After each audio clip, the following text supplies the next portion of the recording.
The fluorescent lights hummed like insects above the administrative corridor at Riverton Memorial Hospital. Noah Carter kept her hands visible loose at her sides, weight centered over the balls of her feet. Security Chief Ethan Shaw reached for her arm. He stopped short, palm hovering. He had seen that stance before. Not a threat, not a victim, someone ready. Patrick Doyle stood 3 feet away in a slate suit that had never seen blood. His face flushed the color of raw salmon. "You are finished here, Ms. Carter." He clipped the Ms. the way people do when they want to cut something down to size. "Ethan, please escort her off the property." Noah blinked once. The hallway smelled like lemon disinfectant with a metallic aftertaste that lived in the vents. A clock ticked in a glass office. She could hear the second hand more than she should. She folded her badge lanyard against her chest with 2 fingers and said nothing. Earlier that morning, the night shift coffee had burned to tar in a pot by the ER door. Noah slipped in through the ambulance bay wind off the front range, sliding under her scrubs. A disposable cup warmed her glove. She would not drink it. She never did. The caffeine lived in her bones anyway. The waiting room murmured with TV chatter and plastic chair creak. Triage monitors blinked green, yellow, red. Noah moved through intake with a rhythm that made space for breath. She touched a wrist, counted softly, watched a chest rise and fall against a threadbare sweatshirt. Under the glove, a seam of scar tissue tugged at her right hand when she flexed. A small ink mark at her left wrist flashed and disappeared beneath the cuff. Dr. Nisha Rao watched from the nurse's station. Hair pulled back, eyes that collected details and put them in order. She did not speak at first. Beside her second-year resident, Aaron Park tried to coax life from a tablet that kept freezing. The sliding doors opened. An elderly man shuffled in on his daughter's arm, sallow-skinned sweat beading along his hairline. Noah met them at the threshold. "Sir, I am Noah. I'm going to ask a few questions and place my hand on your wrist. Tell me if anything changes." He nodded, embarrassed to need help. Noah found his radial pulse, thready. She listened to the kind of breathing that tries to be casual and fails. She looked at the hollow above his collarbone and the way it tugged. Her eyes went soft-focused not on him but through him. She placed the diaphragm of her stethoscope. He flinched at the cold. "Rate your pain from 1 to 10. 6, maybe 7. It is not that big. It is not that bad." "When did it start?" "About an hour. Lunch did not sit right." Noah looked up. "Dr. Rao, I need a full cardiac workup in a room in 3 minutes."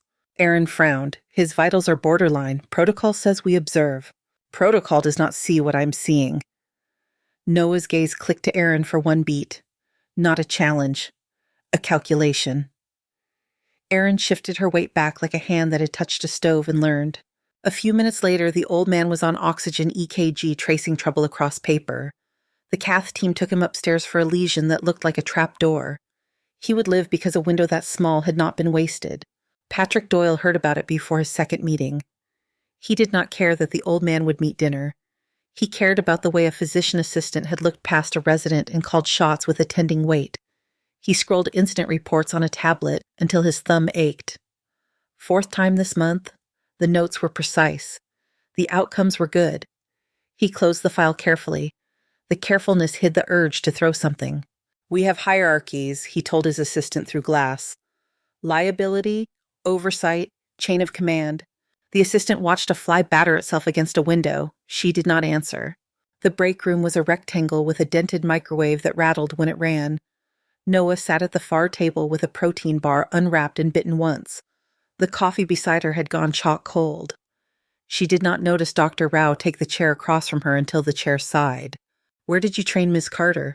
"George Washington, PA class of 21. "That is not the question I asked." Noah took another bite, chewed. The automatic sink hissed and stopped behind them. "Last week, the construction worker with the radial artery laceration," Rao said. "The way you closed. I have only seen it done like that in one place. Someone taught you to keep your hands moving while your eyes watch the room. YouTube is generous. You did not look down to tie.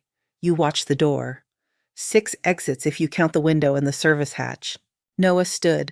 The protein bar wrapper went into the trash. She held the empty cup and stared at it like it might tell her something. For a second, her mask thinned. Not off, just translucent. "I am doing my job, doctor." "That is what worries administration," Rao said. "That you are very good at it." A voice paged overhead. code gray and behavioral health.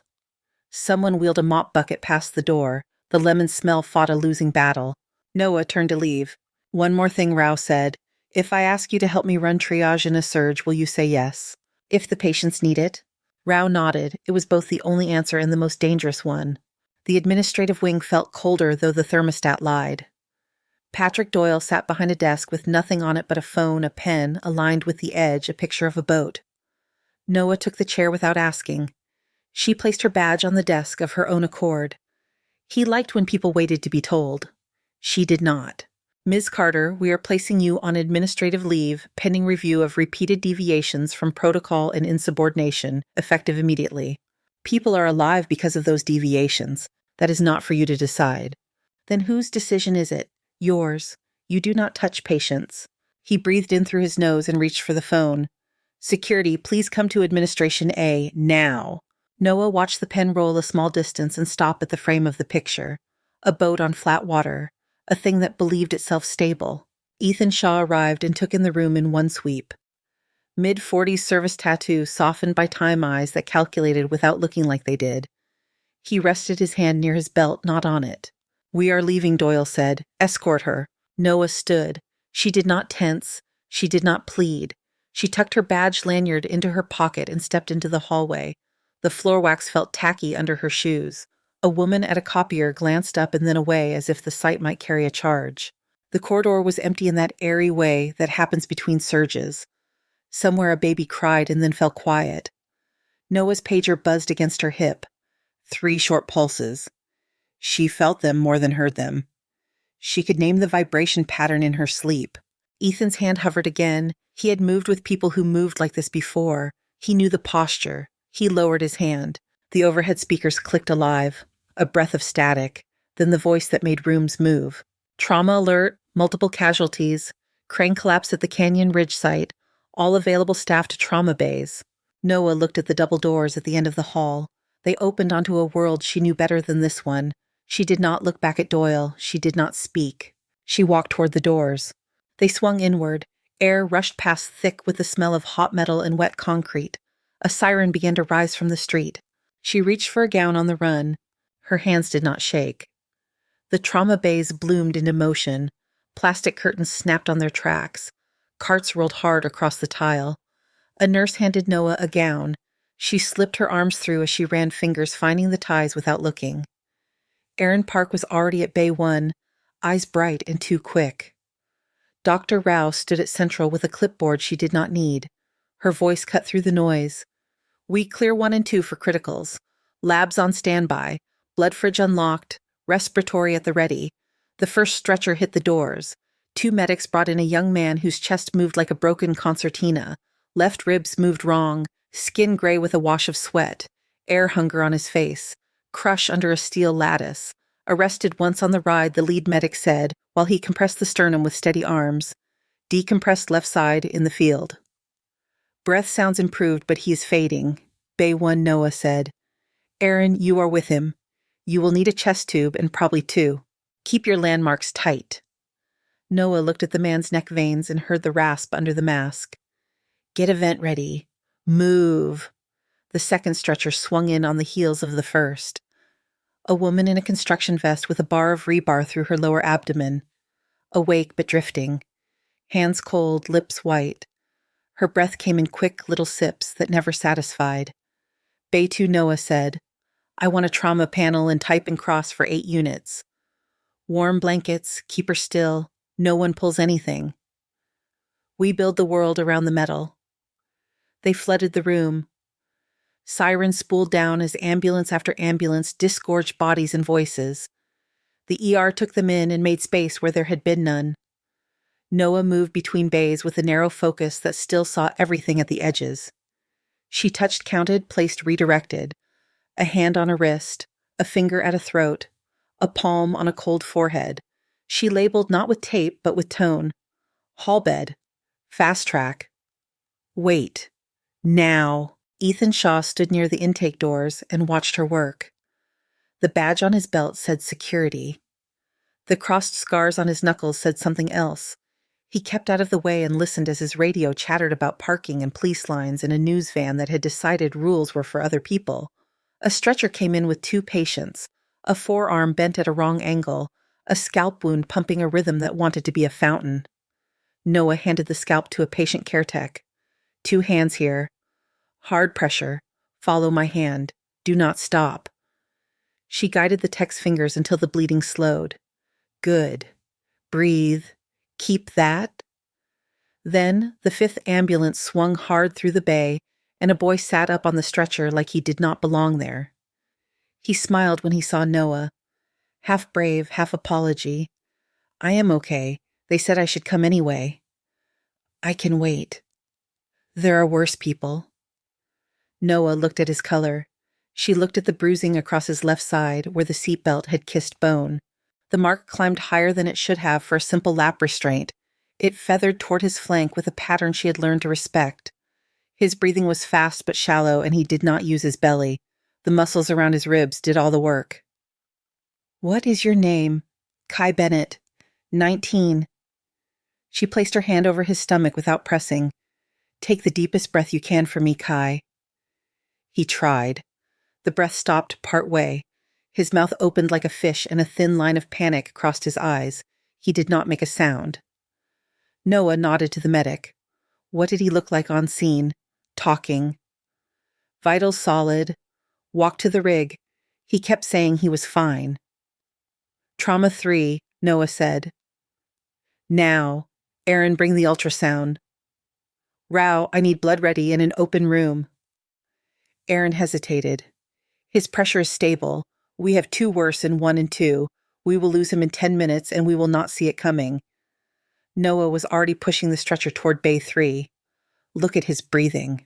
Look where the bruising sits. He is guarding without knowing it. Rao met them at the door. Her eyes took in the room at speed. Monitor on, oxygen. Get the ultrasound on his right flank first. The gel was cold. The wand slid and found a pocket of darkness that did not belong between echoes of liver and kidney. Noah watched the screen without blinking. Free fluid. Aaron's voice came out small. Maybe a little. Noah pointed. It is not maybe. It is there, and it is collecting, and his body is paying for it while it pretends it is not. Type and cross now. Call for O. Negative in case we do not get it in time. Kai's hand found Noah's sleeve. He held on like he did not want to ask the next question. Am I dying?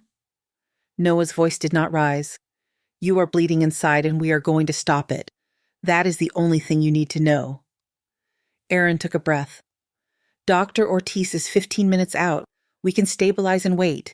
He does not have 15. Noah's hands were already at the sink. Scrub, soap and heat, nails, knuckles, wrists. The ink at her left wrist flashed once and went dark under the water. She did not look at it. She dried fast and reached for sterile gloves. You cannot. Aaron's voice wavered. You are not. I know what I am not. Noah looked at her once. Then she looked at Kai and back at the screen. I also know what he needs. Tray, retractors, suction, laparotomy set. Now. Rao stood in the doorway for 1 second that felt longer. She looked at Kai's face, then at the ultrasound, then at Noah's hands. Do it. I will take responsibility. Noah stepped to the table. She met Kai's eyes, saw the trust there, saw the fear under it. You will feel pressure. You will hear things that do not make sense. Keep breathing. I am here. He nodded. The monitors traced numbers that were still good, numbers that lied. Noah marked the line with her gloved nail, midline, above the umbilicus. The scalpel was there when she asked for it. The first cut was clean, skin, fat, fascia, a careful lift to avoid what sits just under. Suction. The instrument hummed and cleared the view. Blood welled, not a gush, a steady, sure flood that did not belong in the open. Retractor. Hold there. Do not move unless I tell you. Aaron's hands shook a little and then steadied. Noah adjusted her grip for her. Less. Good. Right there. She worked by feel and sight in a kind of map her body remembered. The spleen showed itself as a bruised curve under the rib edge. The tear tracked along the capsule deep, but not complete. The main vessel pulsed intact. "Talk me through it," Noah said without looking up. Aaron blinked at the surgical field. "I see a capsular laceration. It looks deep. The artery is intact. We can salvage if we control the edges." "Good. Salvage when you can. Remove when you must. He is 19 and his immune system would like to keep this one." Clamp. Pressure changed. The bleeding slowed. Noah's left hand held the field open with a tenderness that looked out of place in a room that smelled like bleach and iron. Her right hand moved fast and exact. Needle driver. Interrupted mattress sutures. Even spacing. Consistent tension. No wasted motion. No extra words. Kai's pressure dipped and then climbed. A nurse called out the numbers. 90 over 50, 100 over 60. "He's coming back up. Do not watch the numbers," Noah said. "Watch your hands. If your hands are right, the numbers follow." Aaron breathed out. She found the rhythm of it. She matched Noah's pace without trying to lead. The door opened. A man stood in the frame with a cap on and his hands wet from the scrub. He took in the scene in one glance that landed on Noah's fingers and the field she had already made clean. He was tall with gray at his temples and eyes that had seen 100 rooms like this and still bothered to see this one. "Who authorized this?" "I did," Rao said from the corner. Her voice did not apologize. The man stepped to the sink and scrubbed again. He watched Noah while the water ran. The sound made a white line in the room. He dried gloved-gowned. He did not reach for the instruments. He did not push anyone aside. "Continue," he said. "I will close." Noah did not nod. She kept working. A suture placed exactly where it belonged. Another and another. The tear pulled to quiet. The bleeding gave up. She irrigated and watched for swell that would argue with her plan. There was enough room. It would hold. "Close," she said softly. "Layers. Respect them." She placed each layer like she meant it. The skin drew together under her needle in a pattern Dr. Rao did not recognize but understood. Tight, functional, built to keep a promise. The monitor steadied into a better song. Kai's face relaxed.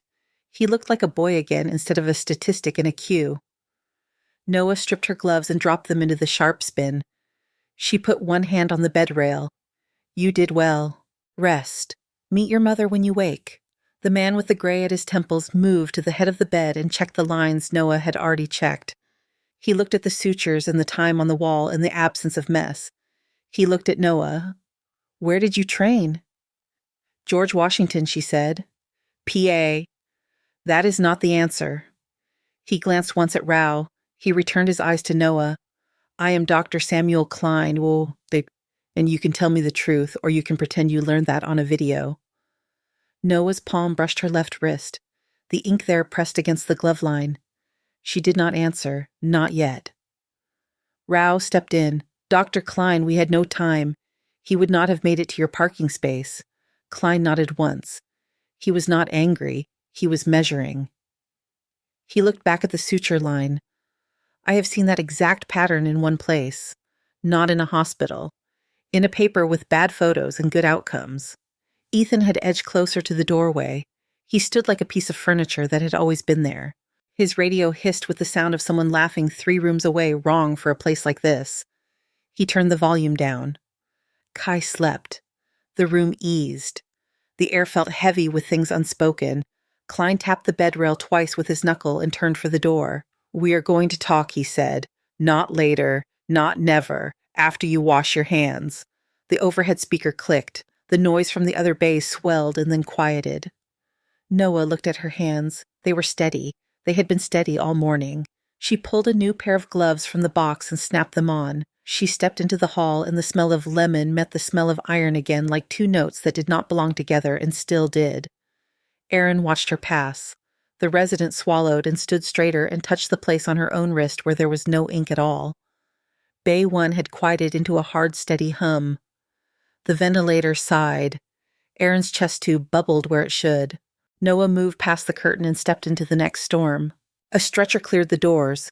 A man in a torn safety vest lay on it with a short length of rebar lodged high on the right chest. Only 3 inches showed.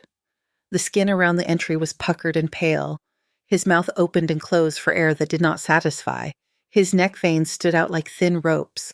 The monitor showed a heart that was running too fast to be useful. Possible cardiac involvement, the medic said. Lost pulses twice, got him back both times. Do not touch that metal, Noah said. We build care around it. Rouse slid to the bedside.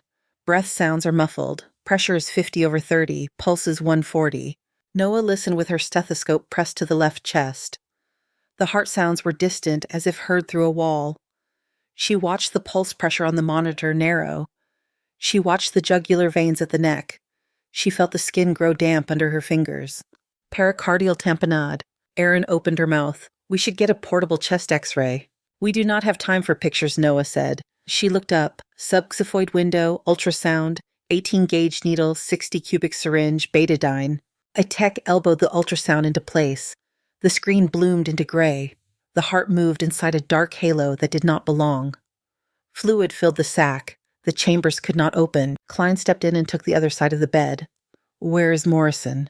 In the OR, Rouse said. 90 minutes. Klein looked at the screen and the man's color and the math that did not add up. He met Noah's eyes and did not blink. Can you do this? Yes. Doyle's voice came from the doorway. Absolutely not. She is suspended. Ethan, remove her now or I call the police. No one turned. Noah cleaned the skin below the sternum with quick patient circles. The smell of betadine rose through the metallic air. She found the angle by feel. 45 degrees toward the left shoulder. She watched the ultrasound and felt the needle meet resistance and then give. The syringe drew back with a heavy pull. Blood slid into it dark and thick. 60. Then 80. The monitor answered in numbers. Heart rate fell through the 100 teens. Pressure crept up. The man's mouth closed. Air reached the bottom of his lungs and stayed a beat longer. Klein exhaled. He took the full syringe and handed it to a nurse. Set it aside so cardiothoracic can see it. Do not throw it away. Doyle pushed past Ethan and reached for the bed rail. You are all finished. This is a violation and you are complicit. Rouse stepped between Doyle and the patient. Her shoulders were small and did not move. You are interfering with emergency care. Leave this bay now. If you do not, security will remove you. Ethan did not touch Doyle. He positioned his body so the administrator could not see around him. The radio on his shoulder clicked once and fell quiet. His stance said no. The foreman's color warmed by a single shade. His eyes focused on the ceiling tile. He breathed. Klein's hands moved through the lines and pads like a pianist finding a calm refrain after a crescendo. He looked at Noah again. Your hands know these maps. That suture technique in 3. The pericardiocentesis here. Where did you learn? Noah wiped her gloves, stripped them, and tossed them in the bin. She did not answer. She kept her gaze on the foreman's chest, watching the rise and fall settle into a rhythm.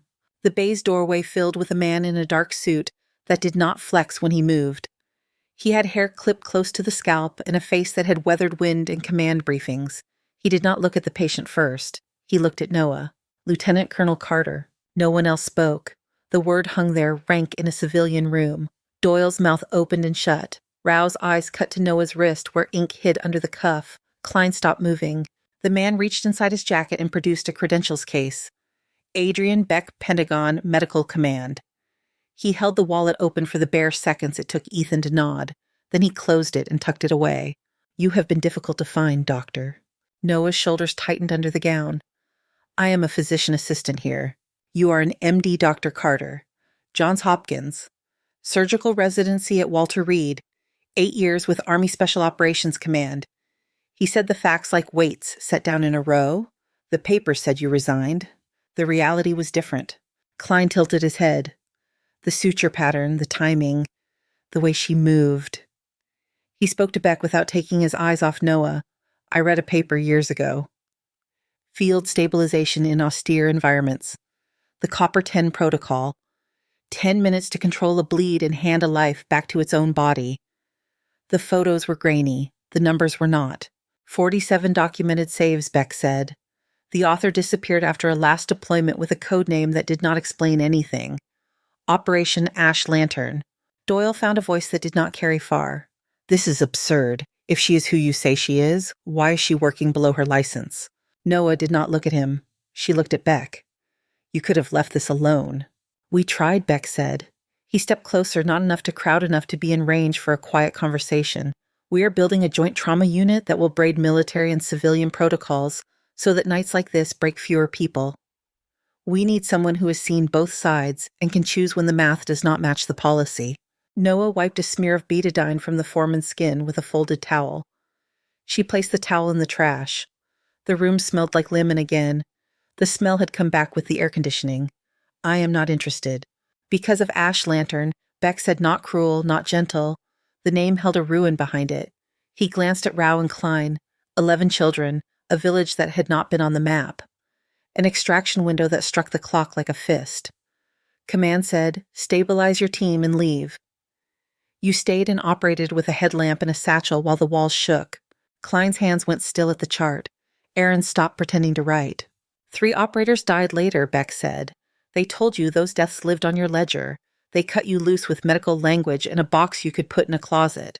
They called it moral injury. His mouth pulled into a shape that was not a smile. We learned what happened after the files stopped being redacted. Noah did not ask for the folder, but Beck set it on a metal tray as if he were placing gauze. Photocopies under plastic sleeves, grainy images, lines of black where names lived. Enough clear words to make a picture. A strike called by the target. A comms leak that had pumped location data while everyone thought the net was secure. A mission that was a trap before the first order came down. Your men were dead when they left the wire, Beck said. Not because you stayed, because someone else pulled a string and the system did not see the hand on the string. He swallowed once. You saved 11 children who would have been killed to clear evidence. That part never changed. Noah looked down at the plastic sleeve. She turned one page and then another. A photo of a wall with a painted sun, a diagram of a network map with a line that bent where it should have run straight, a signature where there had not been one. You came here and cut your own life to size, Beck said. You worked where a badge could hide the past if you held it at the right angle. I am here because we owe you a correction and because the world bleeds in ways that need you. Doyle stood as if to reclaim ground that had shifted under him. Correction, what does that even mean? Beck did not look at him. He looked at Noah. It means the insubordination charge is vacated. It means the discharge is revised to honorable. It means you were right and the paper finally admits it without fanfare. It means we are asking you to help fix a thing instead of hiding from it. Klein set a hand on the rail at the foreman's bedside. He watched Noah rather than speak for her. Rao did the same. Ethan kept his attention on the doors. The foreman made a small sound and the monitor answered with steadiness. The pericardial drain had bought him time. The room expanded by an inch as if someone had cracked a window. Noah closed the folder. She set her palm flat on it for a beat. The ink at her wrist pressed into the paper through the glove. She lifted her hand and the page was unmarked. The overhead speaker clicked. Static breathed into the pause. The operator's voice came out level and loud. Code Black. Mass casualty event. Bridge failure on the I-70 overpass. Estimated 40 or more. All hands to trauma. The ambulance bay filled with noise and heat. Diesel brakes scorched rubber. Nurses hustled extra gurneys into the hall. Noah moved to the threshold and split the chaos into lanes with her voice.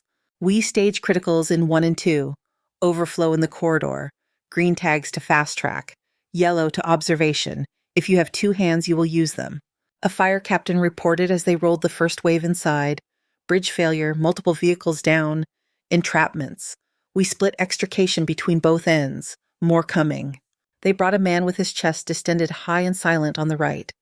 His eyes were wide and glassy. His breath came in little shallow sips that failed before they began. Tension pneumo, Noah said. Needle now. She found the second intercostal space with 2 quick fingers and drove the catheter to the hiss that meant air and relief. The man pulled a breath that reached bottom and his eyes focused on the ceiling tiles. She mapped him toward Bay 4 with a palm to a shoulder. Breathe with me. In. Out. Good. The second stretcher carried a woman whose jeans bloomed red at the thigh. A medic had wrapped a belt high and tight. It was not tight enough. Blood soaked the webbing like a dark flower. Tourniquet, Noah said. Real one. Higher. Tighter. You with me. She caught the eye of a medical student frozen at the edge of the hall. Name. Leo Santos. Put your hands here. Hard. Yes, harder. Feel the pulse under your fingers. Now feel it disappear. That is the point. Do not let it come back. Leo set his face and held like it meant something personal. Sweat slid down his temple. He did not look away. Aaron rushed past with a chest tube tray. Rao dragged an ultrasound stand that wobbled. Klein stood at central and made space by ignoring whoever thought they were more important than the patient attached to the sound they made. Ethan kept the doors clear with a quiet gravity that made people listen. Noah saw the room in squares and arrows. She placed bodies into paths that would keep them alive. She stopped once to put a finger on a teenager's carotid and tilt her head to open a blocked airway. She pressed a palm to a shoulder and told a father to keep talking into his son's ear. She told a nurse to hold a pelvis closed with a sheet and a knot. The nurse asked how tight. Tight enough that your knuckles blanch. She showed her own white knuckles so the other woman could copy the color. A man staggered in with glass peppered into his scalp. He bled bright and loud. Noah pressed his hand to the wound and layered gauze over it. She locked his elbow with hers to teach his body where the pressure lived. Do not look at the blood. Look at me. Keep it there. You are doing it. She heard Ray at her shoulder without needing to look. We are one surgeon down. Orthopedics is inbound. Vascular was across town when the call hit. Blood bank is already on second round. Then we keep the ones we can keep, Noah said. Severity plus survivability. If you catch them before they tumble, they stand. If they fall too far, we do not drag the whole room with them. Aaron met her eyes. The resident heard the rule and hated it and accepted it. Aaron's hands found a rhythm that belonged to someone older than she was this morning. They brought in a boy with a steering wheel imprint across his chest and a breath that whistled wrong. Noah placed a seal over a sucking wound and listened until the whistle quit making itself important. They wheeled a woman with a crushed pelvis that swallowed blood like a drain. Noah wrapped a binder with a sheet and a knot and turned the tide a fraction. They pushed a man whose arm ended above the elbow and whose face kept trying to make jokes because that is what faces do when they cannot understand what the body has lost. Leo kept pressure like it was his job, and today it was. Ethan angled his body at a camera crew and walked them back a step at a time. Doyle appeared at the periphery suit, without a wrinkle voice, without a place to land. You cannot run this unit without clearance. There are protocols. Rao did not even look up. Then write me up for saving people. Stand out of the way.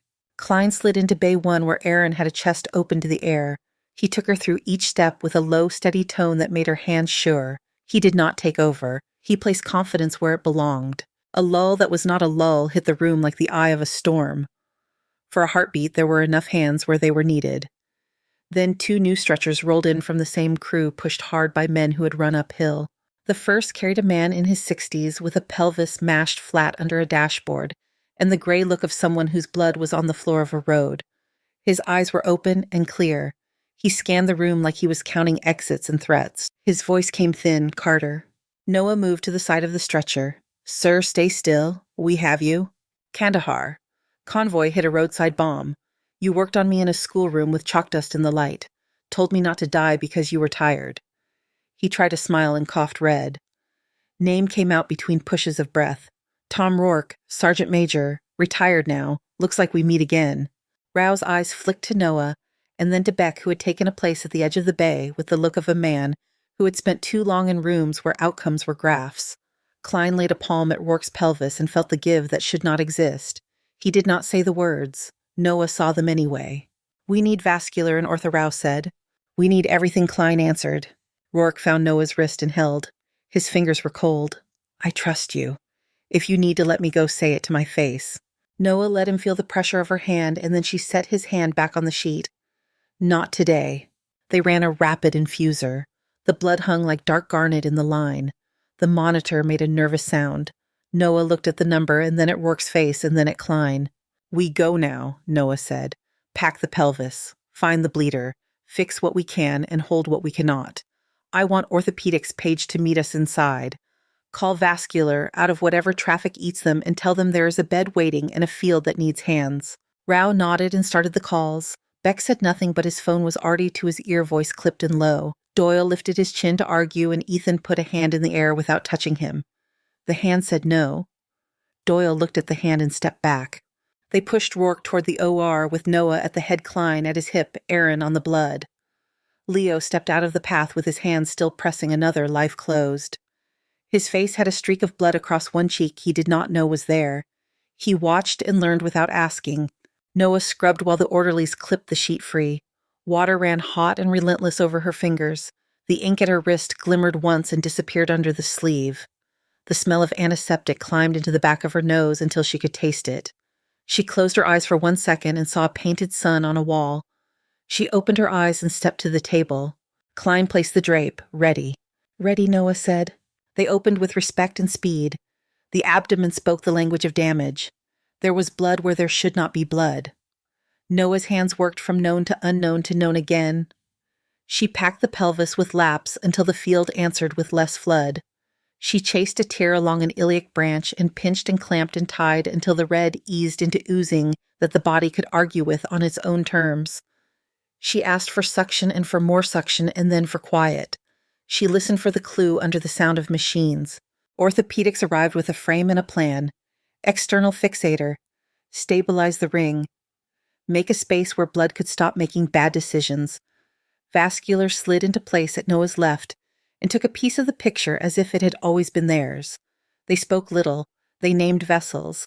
They claimed and closed and handed back. Erin kept the counts and the rhythm. She read Noah without needing the words. When Noah needed a clamp, it was there. When she needed a retractor shifted a half-inch, Erin's hand moved that half-inch. Sweat ran down Erin's neck and collected at the collar of her paper gown. She did not see it.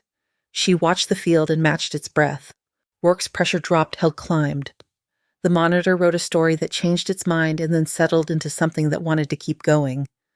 Klein watched the numbers but kept his voice quiet. Steady, good, hold. Noah looked at the field and saw it agree. She closed planes back on themselves with neat economy. She placed each layer as if sealing a promise. She said close when she meant it and the team closed. Vascular tied a last stitch. Ortho set the frame. The pelvis stopped acting like a broken door and started acting like a structure again. They stepped back together. Noah stripped her gloves and flexed her fingers. They were stiff and hot and clean. She looked past the numbers because the numbers had followed. Rourke lay quiet with his eyes closed and his mouth easy. Klein let out a breath that he had forgotten to take. Rao leaned in the doorway with a clipboard and eyes that had been to war and back from an office. Beck stood behind her with a phone, finally silent. "How is he?" Klein said. "Alive," Noah said. "For now, that is the truth that matters." They wheeled Rourke toward recovery, and the hallway caught them with its smell of lemon and its hum that never stopped. The ER beyond the doors called like surf. Voices, alarms, wheels. Noah peeled off her gown and felt the weight of it leave her shoulders. She touched her left wrist once and then dropped her hand. Leo was at the bay when she returned. The tourniquet had done its mercy. The patient under his hands was talking about a dog that would need walking. Leo's arms trembled. He grinned a little through lips that had gone too dry. "You held," Noah said. He nodded. "I did not let go." "Good. Keep not letting go." She turned and the room shifted to make space for her again. A new stretcher rolled in. The floor showed a record of what had been carried across it. The air tasted like iron and something sweet. A monitor tried to convince everyone that things were simple. Everyone ignored it until they made it true. Erin caught Noah's sleeve. Her eyes were tired and bright at once. "Teach me the thing you did with the iliac, the way you saw it before I saw it." "Watch the skin tone at the edges," Noah said. "Listen to the suction when it changes pitch. Let your hands feel the pulse where you cannot see it. Your hands will tell you before the machine does." Erin nodded and stood taller. She wiped her brow with the back of her wrist and missed a line of blood that had already dried there. Noah stepped back into the lane she had made at the start of the surge. Bodies and voices bent to the shape of it. The bay curtain snapped on its track. A distant siren began to wind down as another rig took its place at the dock. She reached for a fresh pair of gloves and snapped them on. Her hands were steady. The ER settled into a late quiet that was not quiet. Monitors hummed. Someone laughed in the wrong place and stopped. The lemon cleanser rose through the iron and plastic and made the air thin. Noah washed her hands at a sink that had never stopped running long. The water hit the backs of her wrists and turned hot enough to sting. She dried and followed the corridor lights to a small conference room with a fogged window and a table that had seen too many elbows. Adrian Beck sat at one end, with a folder that looked heavy only because everyone wanted to see inside. Dr. Klein leaned on the back of a chair without sitting. Dr. Rao sat with her hands folded and her eyes clear. Ethan took a spot by the door where he could see the hall. Patrick Doyle had placed his pen parallel to the table edge and his boat picture at a perfect angle. His eyes were red in a way that screens did not cause. Beck opened the folder. He did not make a speech. He slid a document across the table until it stopped in front of the NOAA. Department letterhead. Signatures layered like a fence. The sentences were clean and plain. The charge vacated. The discharge amended. A commendation added for actions that saved 11 civilians under hostile fire. No redaction blocks. No names erased. Noah read each line with the patience of someone who expected the trapdoor that did not come. The ink at her wrist ticked under her glove line like a pulse. She placed her palm on the paper. She felt the texture of it through the latex. She lifted her hand and the surface was smooth. Doyle cleared his throat. "I owe you an apology." There was no ceremony in the words. "My brother died at the VA, sepsis that should have been caught. I have been holding control like a shield since then, counting rules like they could keep me from thinking about it. You made me feel that shield bend. I reacted like a man who did not want to be wrong." He set a white envelope on the table and lined it with the pen. "My resignation, effective now. Effective." He reached into a second folder and produced a single-page proposal. He handed it to Noah with both hands. "The hospital needs a director of trauma services, full authority to set protocols, to call staffing, to make decisions at the bedside without waiting for a form. Pick your team. I will recommend and then leave this building." Rao watched Noah without speaking. Klein's mouth moved once and then stopped.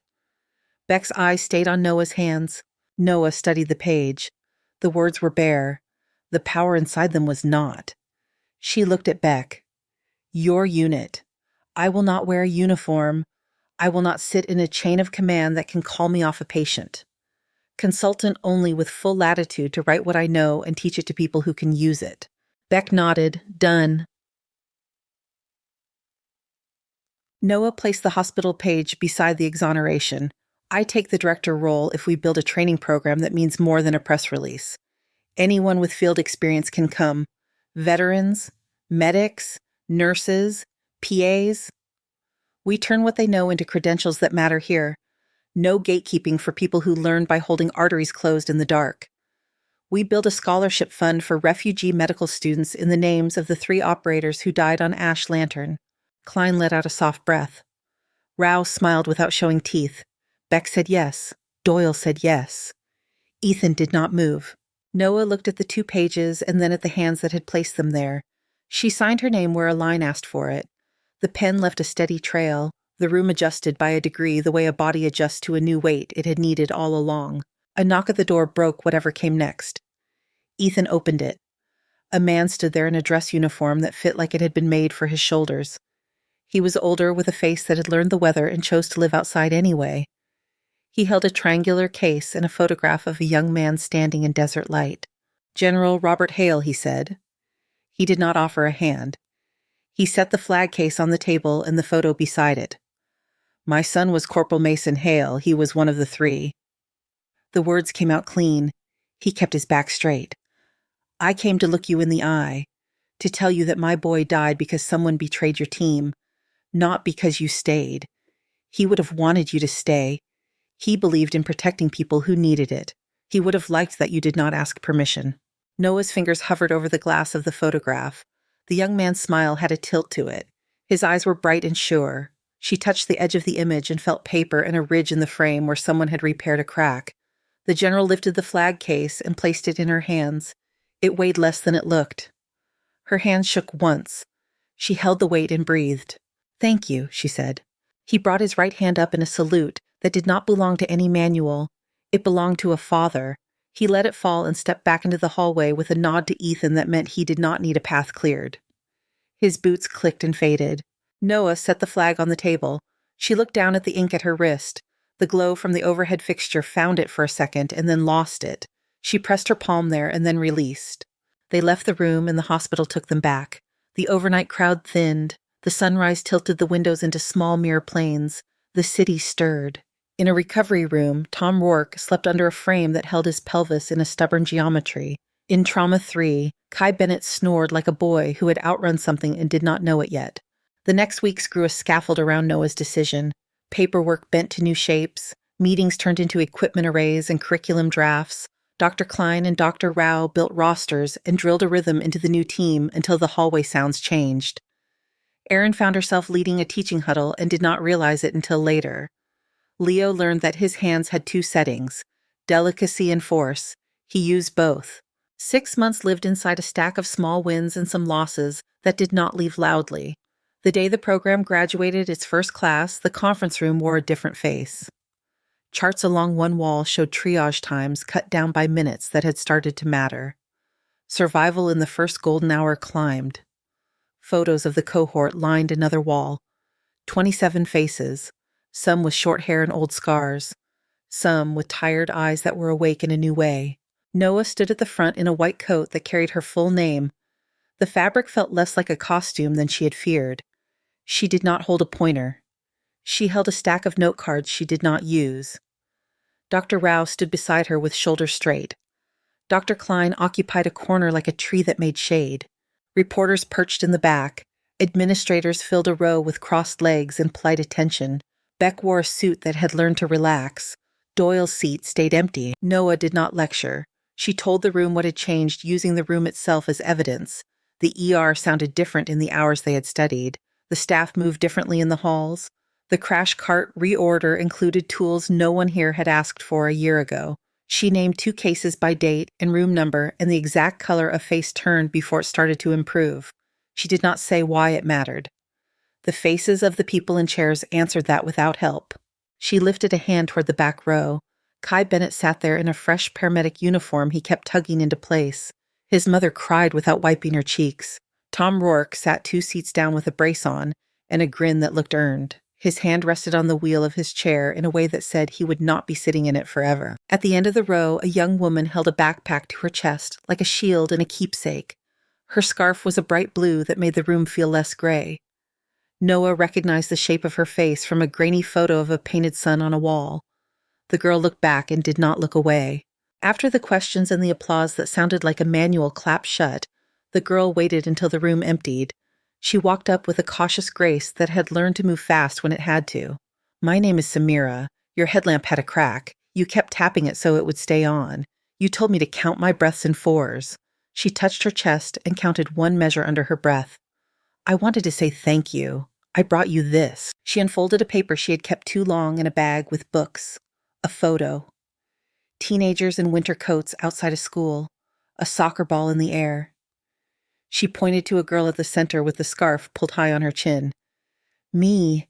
I got into a pre-med program in Seattle. I will try to do work like yours. Maybe not the same." She smiled with her teeth. "I will try." Noah felt the floor under her feet like a proper surface. She took the photo and did not try to make words fit. She touched Samira's shoulder once, light. Samira nodded and stepped back. Dr. Klein crossed the room and spoke low. "Your numbers speak for themselves. The part we cannot count spoke louder today." Dr. Rao joined him and tipped her head toward the door. The hospital had refused to stop needing them. Ethan appeared at the threshold with a clipboard he did not need. He gave Noah a look that was both question and summary. She nodded. He held the door. In the hall, a man in a dark suit waited with his phone quiet. Beck did not use it. He watched the team collect and form. He looked at Noah. He did not say anything about policy or budgets. He touched 2 fingers to the edge of his folder and stepped back to let them pass. Noah handed the folded flag to Samira and asked her to keep it safe for a little while. Samira held it with 2 hands like an assignment she wanted to get right. The blue field looked deep against the white of her sleeves. Noah turned toward the ER. The lights along the ceiling drew a path without trying. The smell of lemon met the iron again. A monitor alarm chirped once and then settled. She pulled a fresh pair of gloves. The cuffs snapped against her wrists. Her hands were steady. Thank you so much for listening to today's story. If this story resonated with you or made you reflect, I'd love to hear your thoughts, so feel free to share them in the comments below. And don't forget to like, subscribe, and hit the notification bell so you won't miss the next story.